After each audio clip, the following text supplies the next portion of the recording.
on LinkedIn.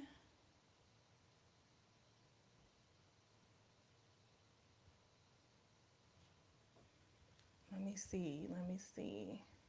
This is my first time using Riverside. Shout out to Riverside Live. Um, so I don't know if I am live,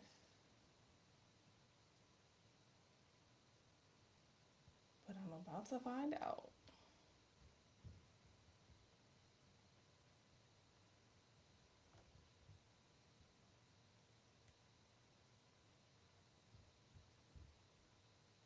I am live.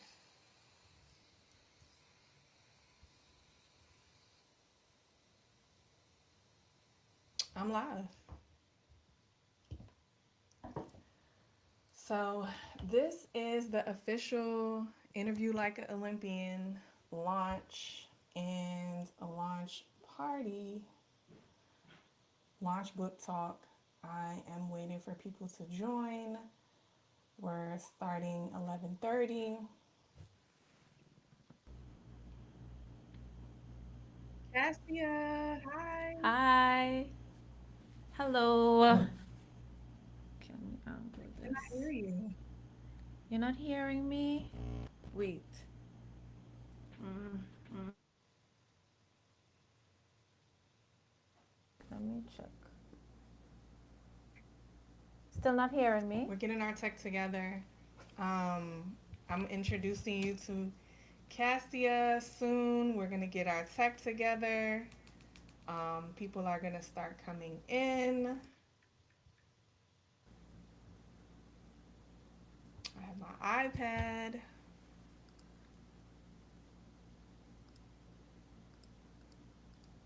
Okay. I'll have to leave I and think I want my. rejoin. I don't think you guys can see my.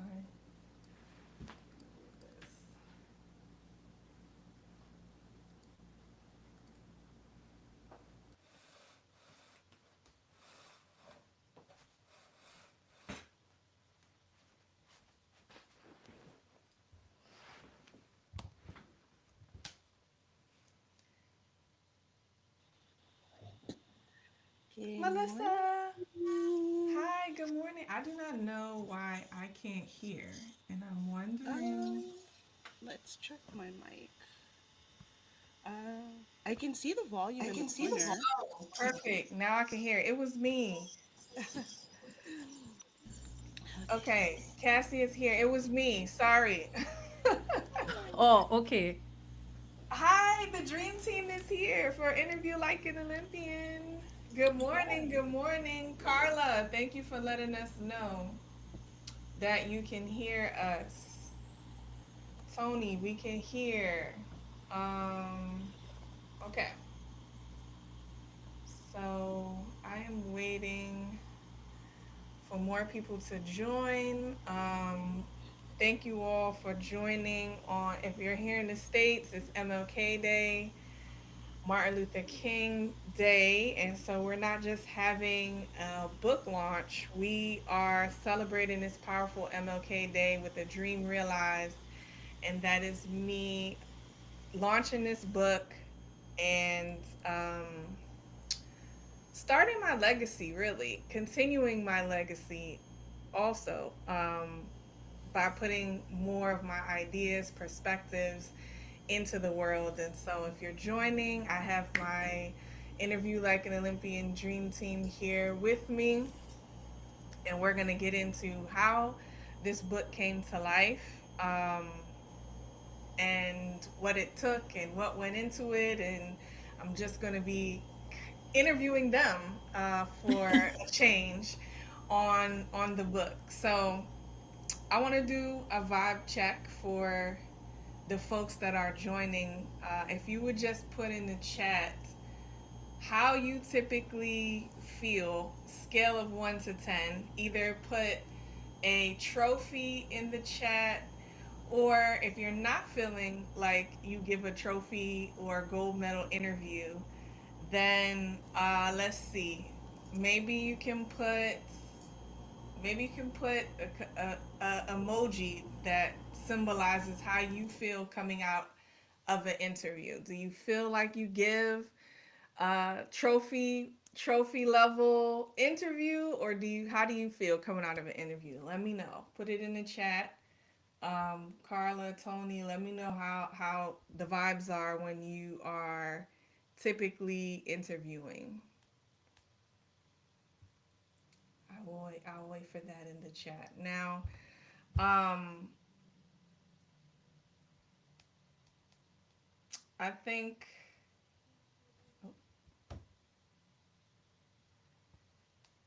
I get a lot of questions about why I created this book, or why this book, or why this topic. And when I was preparing to come onto this live, I was trying to create some content, and I was just kind of looking back at some old posts.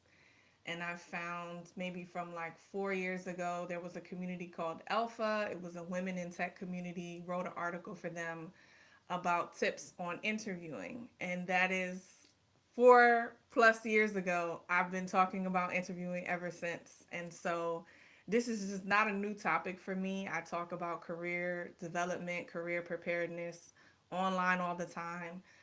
Back in the Twitter days, now Threads, Instagram, YouTube, LinkedIn. I've been kind of covering this topic for years. I've also found a post where this idea for interview like an Olympian started, and it was a post from 2024 where I was talking about tips on what it means to prepare for an interview like an Olympian, and that is that is where this idea came from, which is preparing for an interview like at an Olympic level, with the Olympian mindset. And so there you have it. That's where this idea came from. That is kind of a backstory on how I've been talking about interviewing and helping people prepare for interviews. So Tony puts in the chat that he has a face palm emoji when he is preparing for interviews. And this book is for you. If you also feel the same way, we can get you to from a face palm. We can get you from a upside down smiley face to having that gold medal or that trophy level interview. So I'm gonna go into interviewing my dream team here, and I'm gonna start with Melissa. Melissa is my book developmental book editor for this book. I will let you introduce yourself, Melissa, and come off of mute. But Melissa, we actually found each other on LinkedIn.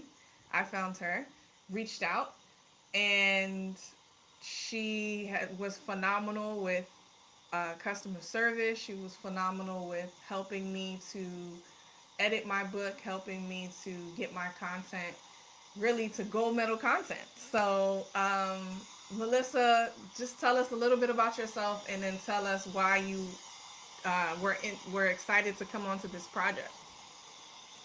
Yeah, so We have some feedback. is it from me? I think so. It's like, yeah, I don't know what it is. Maybe it's the mic rubbing something. Is it better? It's better, yes. We hear something, but it's not that scratchiness that was just there. Mm, It's kind of like an I airy hear it. sound. Yeah. I'm Do not you want me to sure. go? You want me to go to Cassia first? You can. I don't. I only have the one option for my mic, but I don't hear it anymore. Do you hear it? Is it still there? It's low. It's kind of Okay. go. It's going away. Yeah. So we'll try to make it work. Okay. So, as mentioned, my name is Melissa Murphy. I am a developmental editor based in Montreal, Quebec, Canada.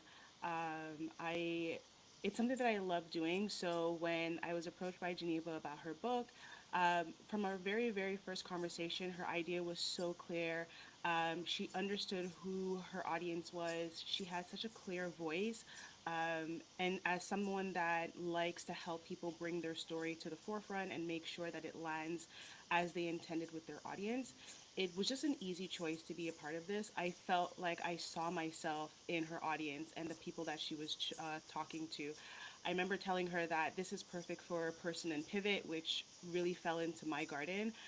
So even though as I was editing through the chapters, there were so many evergreen tips that I was able to take on myself. So I felt like it was very much a win-win collaboration. I was happy to bring her story to life, and I was able to walk away with some amazing advice as well. Do you remember? Thank you for sharing that. Do you remember any of the advice, or have you put any of the advice into practice?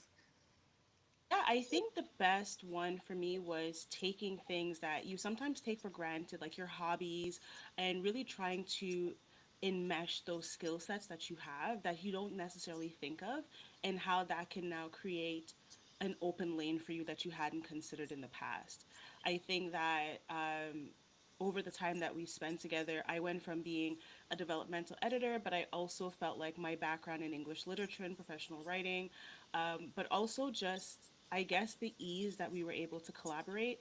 I felt like I jumped in with 2 feet into book coaching.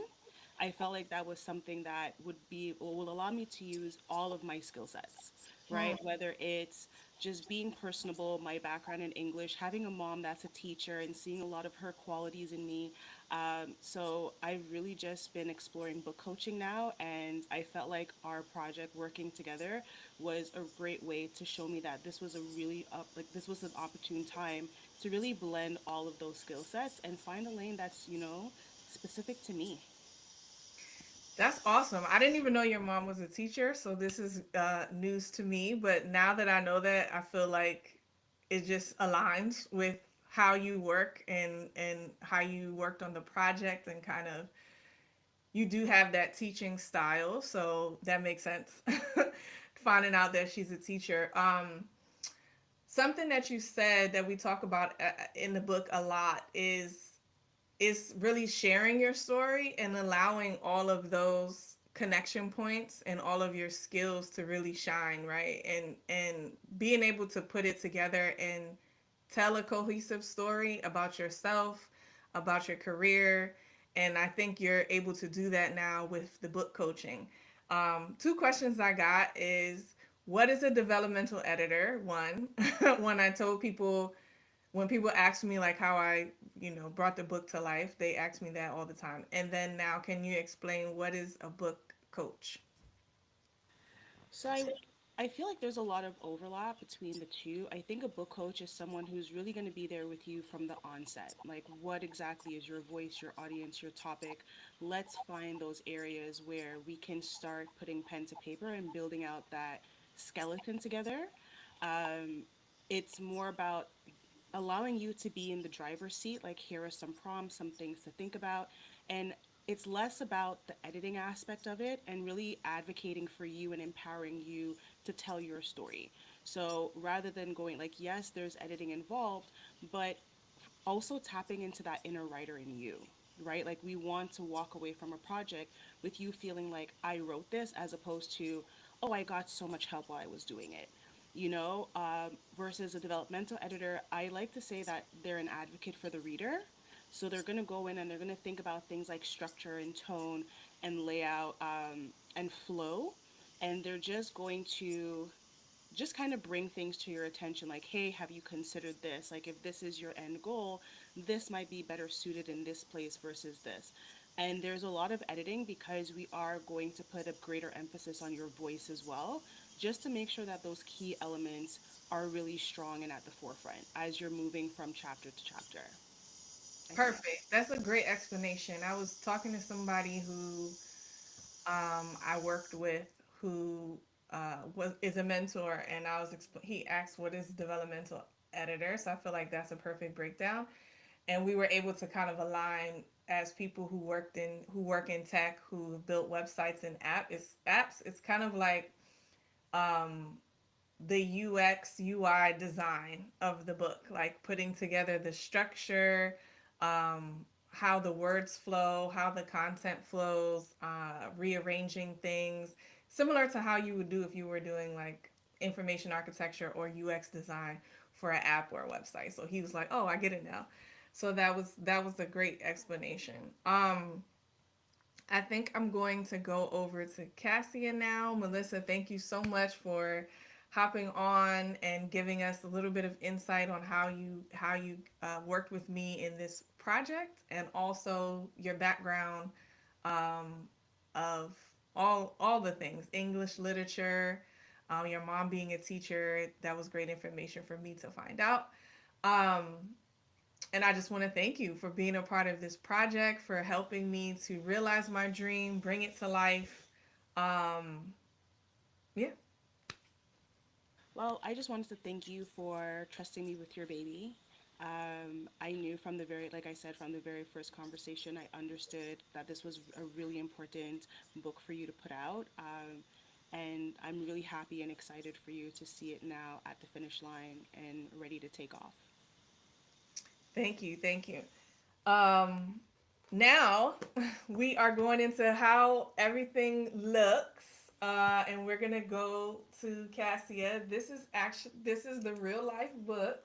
I want you to pay attention to how big the book is. It's very informative. It is more than a book. It is a career tool. It is a career guide. I like to say, when I'm talking about the book or when I'm talking to a potential partner, it is going to be the key future of work book for people. They're not teaching career preparedness in schools. They're not teaching people the skill of interviewing in schools. So even at the university level, we're not seeing that. And I don't know about in the beautiful countries that my team is from, but here in the US, they are not teaching that. I know for sure. Even at the university level, they're not teaching people how to get out in the marketplace and tell a story about themselves and their skill set.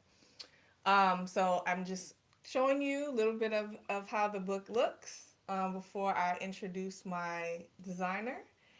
And now we're gonna go to Cassia. So Cassia worked with me. I was actually introduced to Cassia from Melissa, and she recommended her. And from the first conversation, I feel like she was able to get my vision before we even went into vision boarding and me giving her the actual visuals that I wanted, which and we did all of this online. We did all of this through Canva. We did all of this through me just going into the stores, going into Barnes and Nobles, and showing her what catches my eye.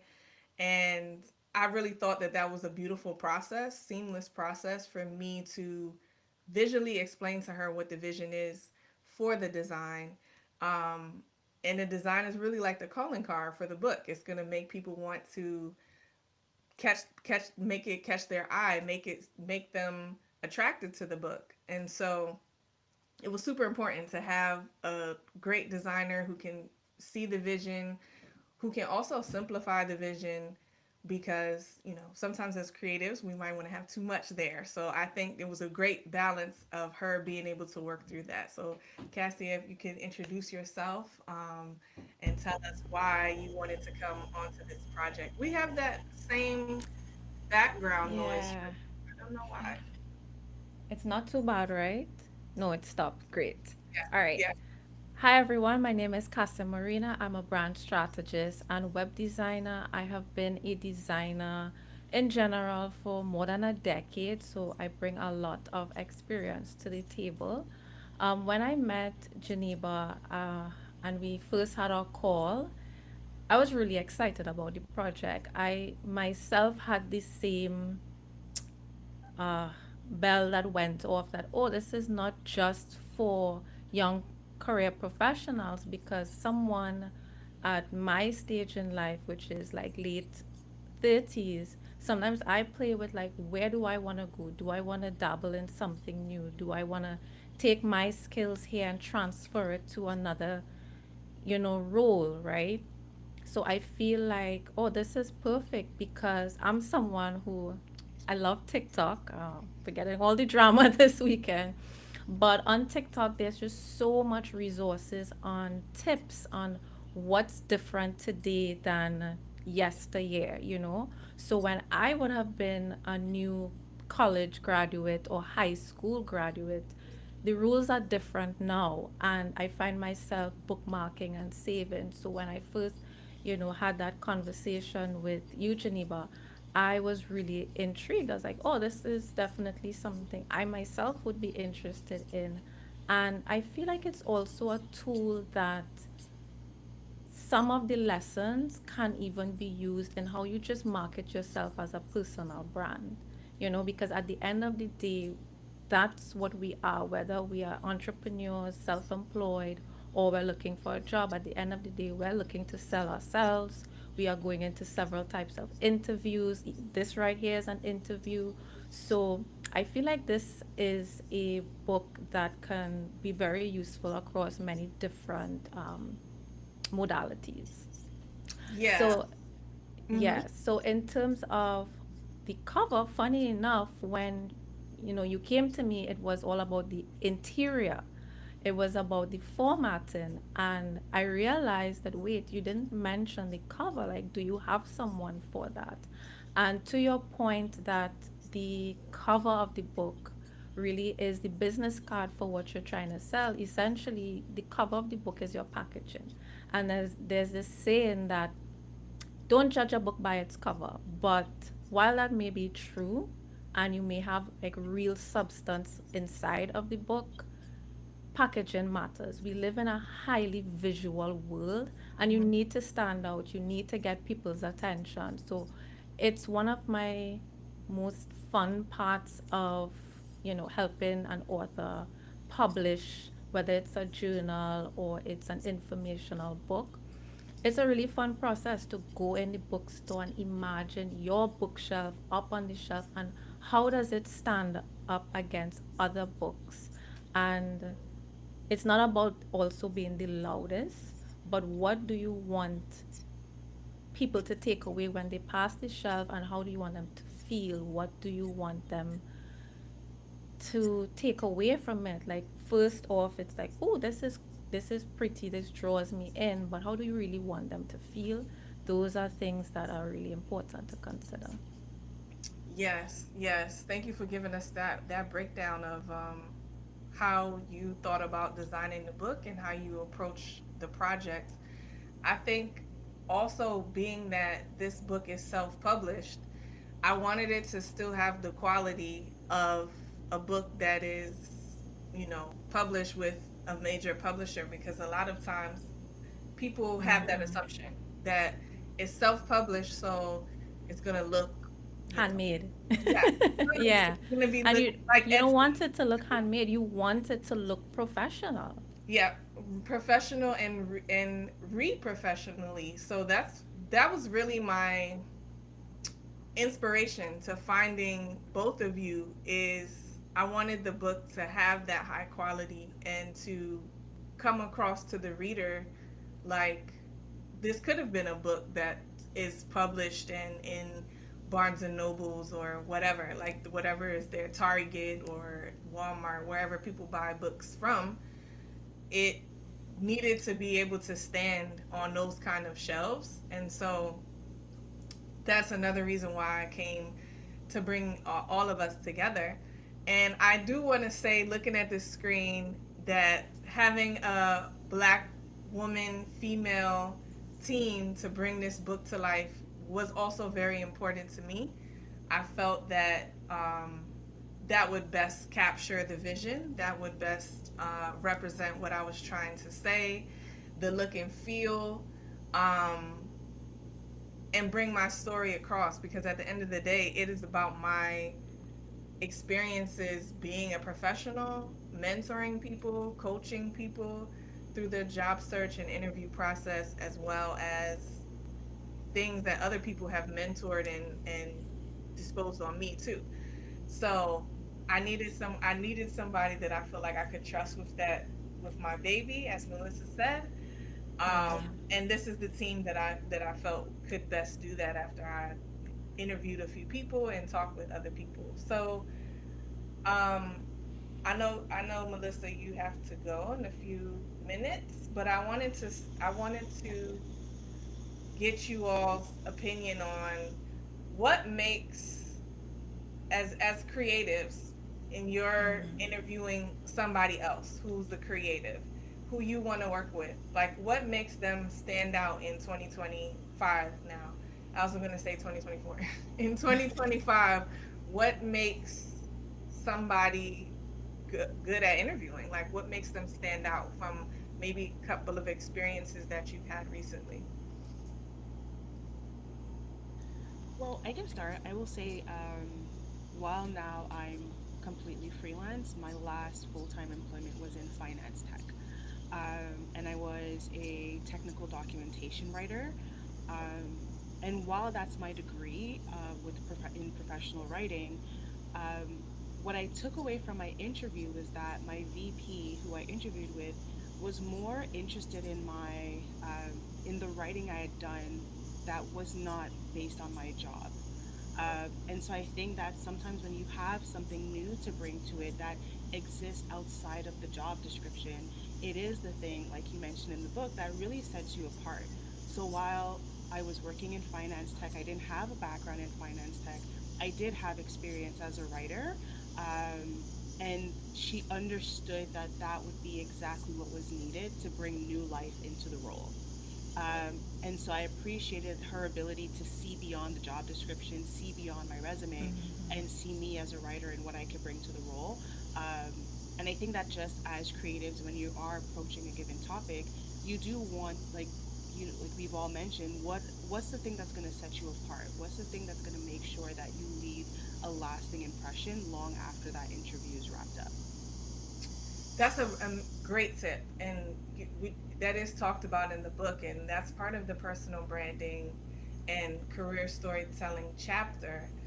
And I think that was an amazing example. One, because you didn't come from finance tech, you didn't come from tech, period, but you were able to make that transition just based on having a holistic uh, portfolio, having a portfolio that has more than just what they're asking for in the job description, and you're able to bring together those skills, tell a story about it, and then present it to the person who is interviewing you. And I feel like that's what great interviewing is all about. It's all about the personal branding and the storytelling, and how you make the person that's interviewing you see you doing the job, and then see you as the best fit for that job. So I 100% agree with that. And I will say that one of the things you mentioned is having the foresight of what a company is looking for, right? Do your research. And I think it was for a legacy Canadian financer that wanted something new. They wanted to step away from being, like we're moving away from brick and mortar to more e-com. So that was also something that I was able to leverage, right? You're looking for something new and fresh. It's probably going to mean having people who have more of a creative writing background than someone based in, tech or finance tech for to be specific. And so it was also understanding where the company wanted to go and how you could best fit that role. Perfect. I couldn't have said it better. I also want to hone in on the point of skill stacking. This is something that I talk about in the book. This is something I talk about on LinkedIn all the time. But being like taking each skill that you're learning from wherever, whether you're freelance, whether you're entrepreneur, whether you're in corporate, because as the ladies have mentioned, this is not just for somebody in corporate or somebody in a student or a recent graduate. This is for anyone presenting themselves and selling themselves professionally. So it's about taking the skills that you're gaining and then leveraging them, and then Yeah. figuring out how you can stack them together to then present yourself as the best option. And so I love how you said that. You took from ecom, you took from creative writing, you took from technical documentation. You presented it as, look, I'm a all around communicator, and I have spent my career communicating in different mediums in different industries, and that, as you said, is probably what stood out and said, like, this person is fresh. This person is going to give us a new perspective on this particular job, and we don't have anybody else that's doing that. So Yeah. definitely that's probably what sold that person for you getting that job. So it is a main character interview. You get the main character interview trophy. So let's go on, and I want to say your name right because I feel like I've been saying Cassia and it's wrong. How do I pronounce it properly? You've been saying it right. It's Cassie. Cassie, Cassie. Yeah. I've Yeah. been saying it right. Yeah, you've been My, saying it right. oh, okay. Sorry. I thought I was saying it wrong, but and mine is Geneva, pronounced Geneva. Right. I think I've been messing it up. Yeah. It's I've been Janaba. I thought I was messing it up, but we No. have that out the window. So Yeah. now let's talk about you. Oh, I have one comment in the chat. Uh Sheeta, she's looking forward to having this book prepare her for her interviews and her upcoming job search. So I'm happy that it's doing that for you. And then she also is one of my pre-order customers, so she is getting a signed book. Oh, sweet. I'm happy to be sending those out this week. So if you're in the chat, let's I want you to put some emojis in. I want you to let us know, how is this helping you? Is this helping you on your way to having a gold medal interview, a main character interview? I'm going to get into what main character is. I talk about it in the book. But it is basically being the main character of your own career story. If it's doing that for you, if it's giving that to you, to you, let me get my water. I want you to let us know in the chat. And then also, if you could leave a comment on thank you, Kenneth, 100. If you can leave us a comment while we go on to Cassia telling us about her interview experience, leave us a comment on what are you most excited to read about in this book. So, Cassia, let's talk about a standout interview that you have had, that you have delivered, or somebody making an impression on you in their interview. Okay.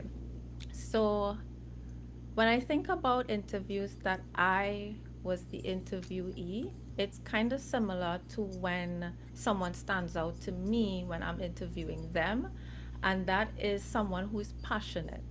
As creatives, you really aren't going to stick with this for very long if you're just in it for money or any other superficial reason. So you can always tell when somebody wants it really badly. So when I just got into design, it was because I expressed an interest in learning graphic design. So that's how I first got started. Before I even went to do the degree program, I had at least a year's worth of experience under my belt. And I just expressed an interest.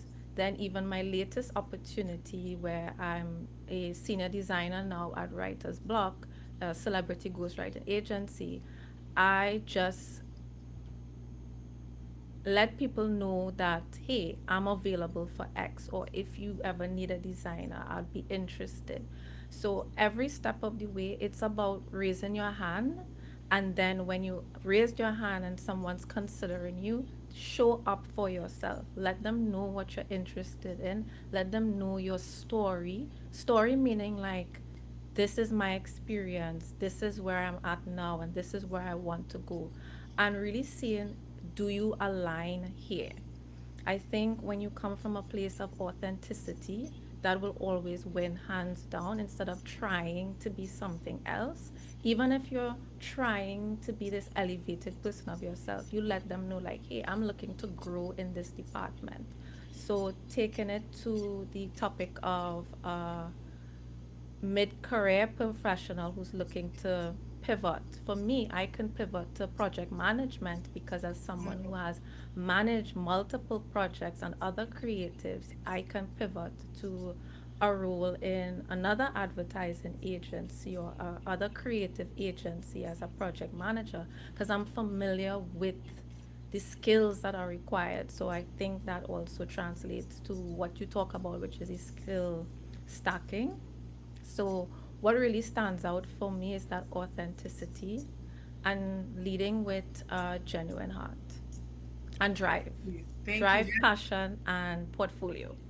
That's key. Ooh, I love that combination. It's similar to the main character interview, which is the clarity, competence, and confidence. And so you kind of summed it up saying that differently, but it's the same principle. And in raising your hand, I love what you said, like being the person to raise your hand, but then after you raise your hand, you have to deliver. Yeah. I think sometimes the execution piece is missing. Like people want to pivot or you want to raise your hand to try something new, but then you're not delivering the deliverables You're that not delivering or you don't have anything relevant to back that up. yeah, yeah. And for me, I call that receipts. Is having having career receipts to even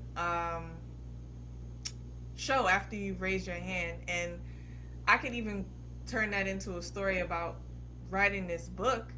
If I didn't write those articles, like raise my hand to write articles on other people's blogs, on other people's LinkedIn's, um, talking about career development, talking about interviewing specifically, I probably wouldn't have had the confidence to write this book. But because I've already written several times online, got good feedback, people reposting, people saying that this is pivotal information for their career, then I'm like, okay, well, this is a green light for me to be able to write this book. I have all of the things that I mentioned. I have the clarity, I have the competence, I have the confidence now.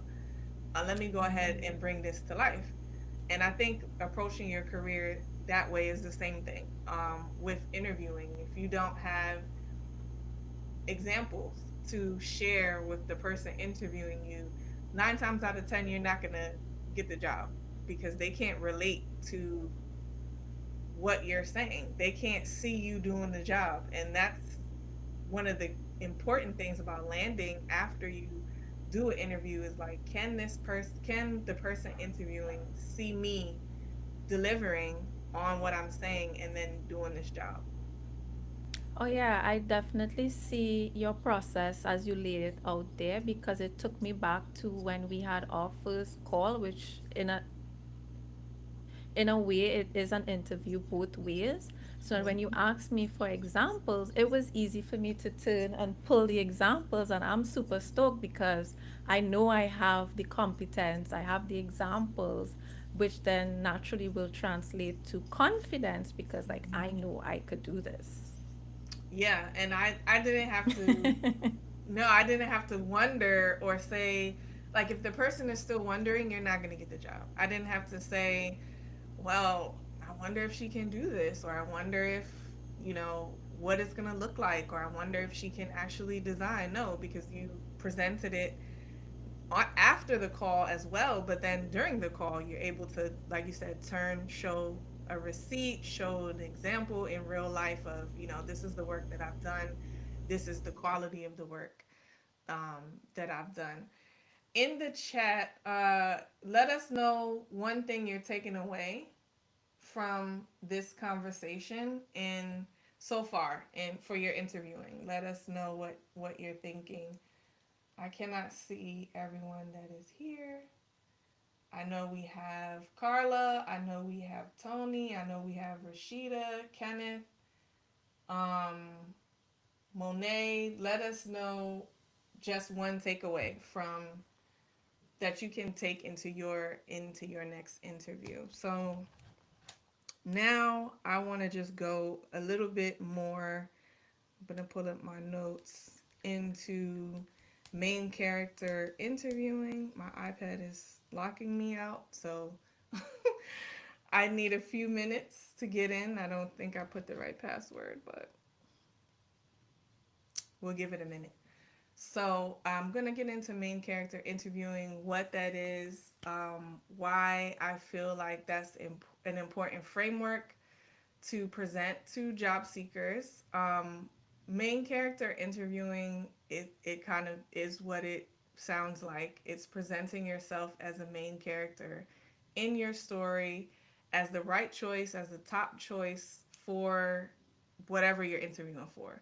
So it is just a framework to keep in mind to remind you you're there at the interview for a reason. You do have a story to tell. Your perspective is valuable. Your skill set is valuable. Your experience is valuable. And that is really the basis for why I created the main character framework and why I included it in the book. I think I'm getting into my iPad. Yes. Um, So, as I said, the main character interview framework is a confidence building, storytelling based framework that I include in the book. And I typically refer to it online as the 4C's framework. And it is one of my main philosophies for job searching, career pivoting, and interview success. And those 4C's are courage, clarity, confidence, and competence. And as we got from Cassia in her example and um, her way of presenting that, I really love that breakdown because it was so similar. You need all 4C's of that framework to really deliver your best interview and tell your story. And once you have, I would say, the courage, the clarity, and the competence, it's going to naturally lead, as she said, to confidence. And you need confidence in any situation of presenting yourself. I always give an example, especially when I'm teaching or coaching on salary negotiation. If you cannot ask for fresh coffee, if you cannot ask for hot fries at the drive through, if you cannot ask the nail tech to fix your nails once they are finished and you don't like it. If you're getting your haircut, getting the shape up. If you can't tell your barber that this cut is not the way you wanted it, 9 times out of 10, you do not have the confidence to say, uh, this is not the right salary for me. This is too low. This is not the right job for me. You do not have the confidence to then present yourself. If you can't do those things, if you can't ask for hot fries, then 9 times out of 10, you can't ask for what you want in the interview, and then you can't tell the interviewee, I mean the interviewer, why you are the best candidate. And that's really the basis of me creating the 4C framework, is to give people kind of like something that they can say to themselves before an interview to remind themselves that they need those things when presenting themselves. We have a comment from Kenneth. I think this is his takeaway. So he says, portfolio is a big one that Cassie has shared. Companies are consistently asking to see an example of a candidate's work. So always be adding to that portfolio. Yeah, that's something that we didn't touch on. Thank you, Kenneth. But um, a portfolio can get stale very quickly if you're not updating it. So you want to have relevant examples, current examples. You don't want to be presenting, well, I don't want to say that, because if your work is innovative enough, you can use an old example, or relative enough, you can use an old example. But I think the point is to always be adding to the portfolio as you gain more skills, to be able to tell that holistic story, to present to the interviewer like, hey, I can do this job.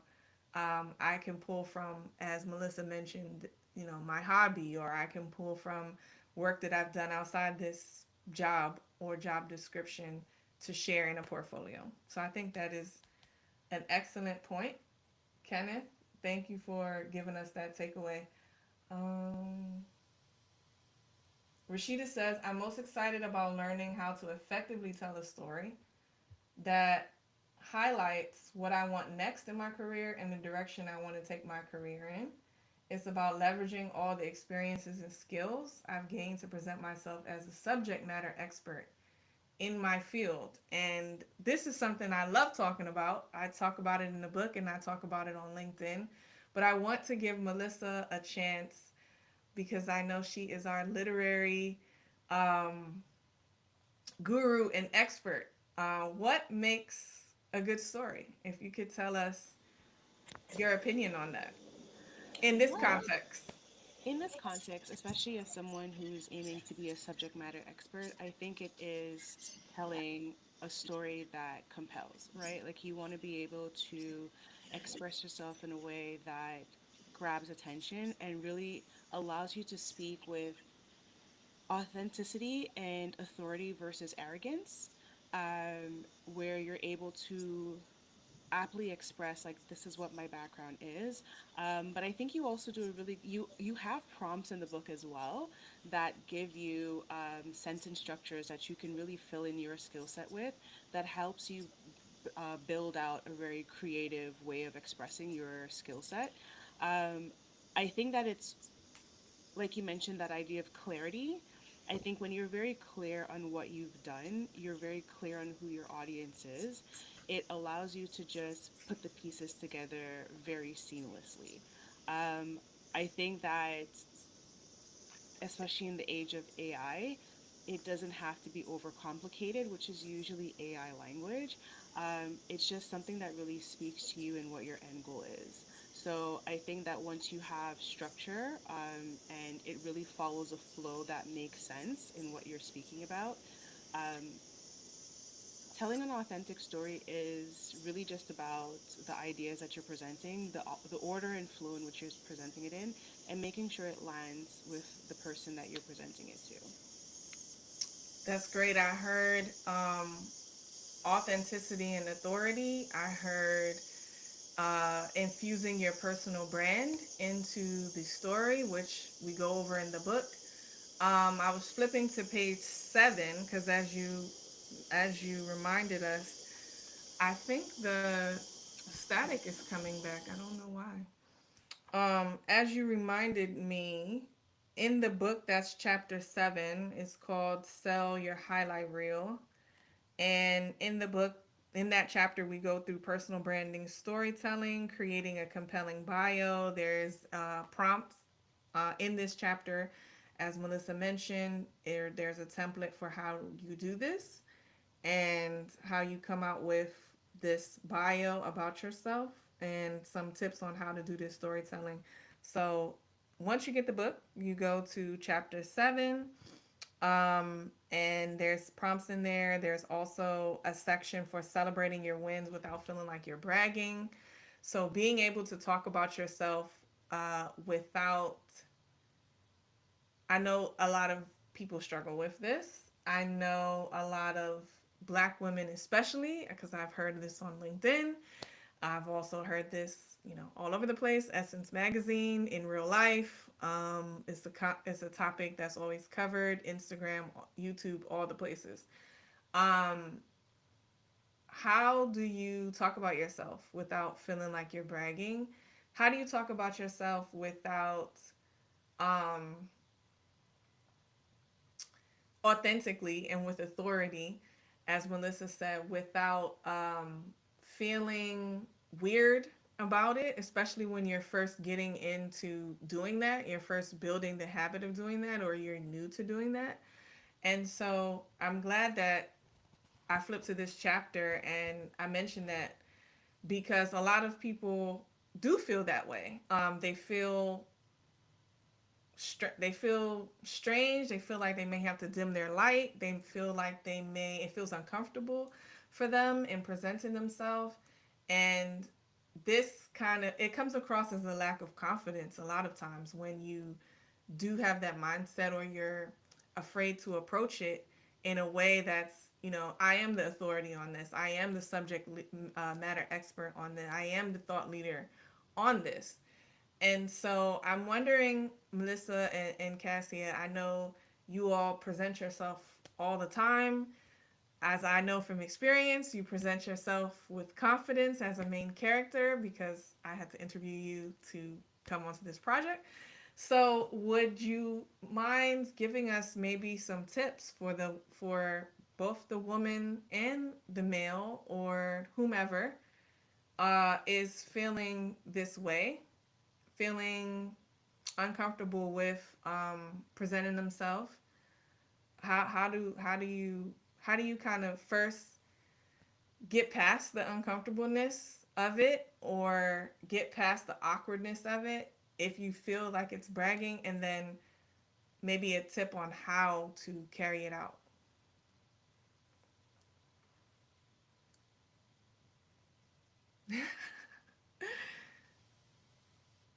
You still on mute. So for me, it depends on the situation and platform slash situation, right? So for example, on LinkedIn, I don't know why. I know we're here on LinkedIn right now, but for some reason, LinkedIn just sometimes feels really plastic and inauthentic. It's just the way things are phrased. I mean, we see the jokes and the memes. We see them talk about, it's an honor. Like, how many times are we going to say it's an honor to, that it starts to sound tired? And I think that's where some of the um, hesitation to show up on LinkedIn, because it does feel Mm-hmm. like uh, a echo chamber of everyone, constantly pumping themselves up. Though I understand it's required because, hey, this is where we have to kind of sell ourselves. So sometimes I really just have to quiet my mind, forget what's happening on the platform, and try to think of myself to be a breath of fresh air when I do show up. Not because this is what's happening on, whether it's LinkedIn or whatever setting it is. You have to quiet your mind, forget what's going on, and just focus on why you are here. Focus on who you are here to serve. So whether it's that job you're going for, you're here to be of service as an employee for this particular job. And you have to remind yourself that if I don't show up and be that light, um, then they won't see you, right? Another Mm-hmm. way I like to think of it is, how easy is it for us to advocate for ourselves when we get passed over for an opportunity? We're like, oh, I should have gotten that. Oh, I deserve to do this. I'm more qualified. So why not tap into that mindset before you get passed up for this opportunity and tell yourself, because I always feel nervous. So sometimes I have to hack my brain, which is, well, if not you, who? Yeah. And that usually helps. Like, well, if someone else got it, wouldn't you be upset? So then you'd start to find all the reasons why I deserve this, why I deserve this. And that usually helps. Yes, main character. Those are some gems. Those are main character gems. I love it. We're getting emojis in the or in claps in the chat. Um, I love what you said. If not me, who? That is a main character bar. If I couldn't have said it better myself, I think. Um, I hear that a lot about LinkedIn. Actually, like people feel intimidated because LinkedIn it was the career app, or one of my friends calls it the briefcase app. Like it was that place for a long time where, this is only the experts. This is only the people who run a company. This is only the hiring managers at companies. And I think whether I love that advice, whether it's LinkedIn or any platform, which is like, I'm here to tell my story, perspective, and share my thoughts and ideas. And if I don't share it, then I don't help anybody or I'm not in service to anybody. And I know here we're on MLK Day, which is about service and which is about legacy, and we're celebrating Dr. King's birthday, but I could that's just a beautiful segue into that. And it's like, if you're not showing up to do that, then you kind of don't serve yourself, or you're not serving anybody with the gifts that you have and the perspective and the ideas. So thank you. That was a beautiful share. Um, and very valuable information. So, London Thompson is saying in the chat, it's unfortunate, but most people have never actually had the opportunity to tell their story or see themselves as a main character. And I think that's why I think having that practice of doing it in an interview setting is so important, because then it helps you train your brain. As Cassie was saying, there's certain training that goes into preparing for an interview, like mentally, or preparing to present yourself in the best light, that does something for you mentally, and building that confidence and building that practice of telling your story or sharing your thoughts and ideas. And I think once you get used to that, and once you see yourself doing that, it's then becomes easier to do that on a social media platform, or a blog, or on your website, or wherever, or in your portfolio, because you've been kind of practicing that storytelling and practicing presenting yourself. Melissa, do you have anything for us on this topic? Yeah, I know one of the things you mentioned is about, like you said, the portfolio, but also holding on to that highlight reel. I think one of the things that we often overlook is just because it's easy for us doesn't mean it's easy for other people. Mm-hmm. Um, and that's your power, right? I think that especially as Black women, we're always nurturing, we're always problem solving, which makes us really great subject matter experts, but it doesn't mean that it's a skill that comes naturally to everyone. And so I think sometimes having that highlight reel that allows you to see your work in action is the thing that helps you remind yourself and build that confidence that this is something that I do and it's something that I do well. And it could be repetition, it could be repetitive, and it's something that you have to often put that effort into. But you also mentioned mock interviews. I know that I often prepare for interviews with friends, but I also don't mind asking the stupid question to those that I deem in an authority position, right? Like, I want to get better, I want to learn, and not feeling intimidated by the prospects of learning or getting something wrong. You know, if you do want to build or grow in any given area, it is going to come with, it's a learning curve. You're going to have your highs and your lows, but how committed am I to building that confidence through amassing as much knowledge as possible? I 100% agree. The preparation part and the practice part, you know, building confidence is a skill set, as you mentioned. Interviewing is a skill, as we've mentioned here in this platform. So the only way to get better at it is just like anything else, sports or cooking or whatever, is practice. And so, that's another reason I'm so happy to have brought this book to life, is giving people that tool set to be able to practice. As you mentioned, I think it's chapter, I think it's 4.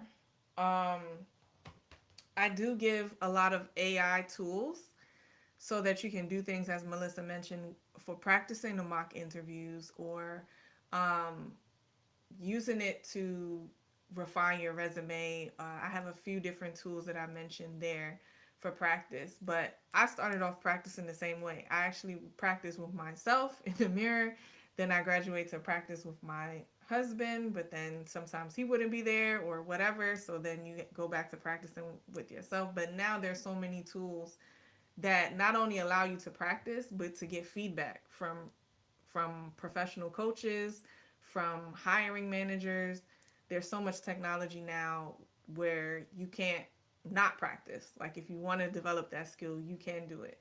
And so, thank you so much. I know we're coming on 3 minutes, but I wanted to thank you both ladies again for helping me to realize this dream, bring my baby to life. Now, we're making history because this is available forever. And it's online. We're building digital legacy, and I'm so proud of it. I'm so proud of the work that we did, and I am just looking forward to getting it into more hands across the world. Yes, I can't wait for my copy to land in Canada. I'm excited. I'm really proud of the work that you put into it. And like you said, you're building out your legacy, and this is just the first book of many. Yes, I'll be in contact because you know that another book is coming. The workbook is coming probably next year, so I will have another session like this again. I'll of course be reaching out. I don't know, Cassie, were you gonna say something? No, I was gonna say thank you for having me. Thank you for um, having me be part of your process and helping you bring this baby to life and build this legacy piece. I also want to say I am also excited to get a physical copy of the book in my hand. I'm so excited to read and dive deep into it in physical format. Of course, I have the digital, but I just can't wait to see it. Thank you so much. I will be posting the link. London, he wants the link, but then he found it, so I'm gonna post where you can find it, where you can work with me. I have a free chat group on GroupMe that I will drop the link to. I support job seekers and people on their interviews in this free GroupMe chat, so you can get into that. That's how you can work with me for free. You can buy the book on thebloomology.com/books. Where else? I also have a main character interview pledge that is going to be coming soon. Cassie, I probably need your help with this, but this is the main character interview pledge that you can put in your office, like I have, in a beautiful frame, and you can say that to yourself or out loud as an affirmation before your next interview where you have to present yourself. And the private podcast that supports Interview Like an Olympian is coming out soon as well. So we also have that community. And that's it. So thank you, my audience, for coming to celebrate with me. I'm put something in the chat to let me know how this went for you. And I will see you online on LinkedIn. Thank you. Thanks so much. Bye.